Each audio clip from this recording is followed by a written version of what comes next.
everyone, welcome back to a very overdue installment of Where Are They Now? And if you're a dude, you might find some of this episode a little bit painful. What's off? It's off. You know, as a paramedic that's been doing this for a pretty long time, I feel like I've mastered the ability to keep a straight face no matter how horrendous the call or injury is. But when it comes to someone losing a section of their Johnson to a very violent and forceful catheter incident, that's where I tend to lose it.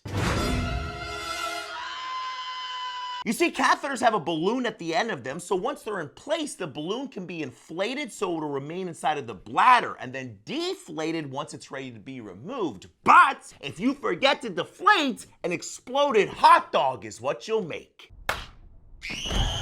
It's truly hard to describe what it's like seeing four grown men saying, "There's no way," over and over again because none of us could believe what we were looking at.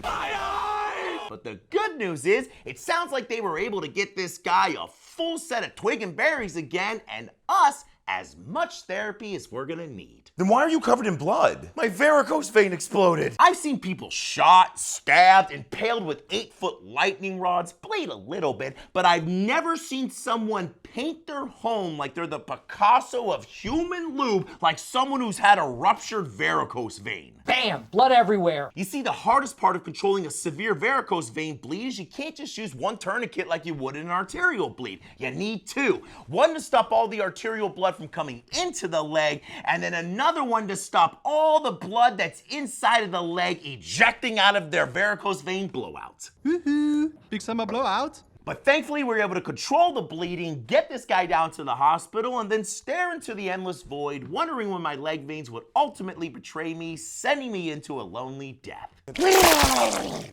Sheesh. The one thing I was told when I was learning about Narcan was never slam it. Why? Well, have you ever heard the phrase, Oh my God, there's vomit everywhere. well, you will if you ever give Narcan too fast. But to be fair, everyone has different reactions when it comes to being given Narcan, and in my experience, most people are pretty chill when they wake up from their opioid sleeping time.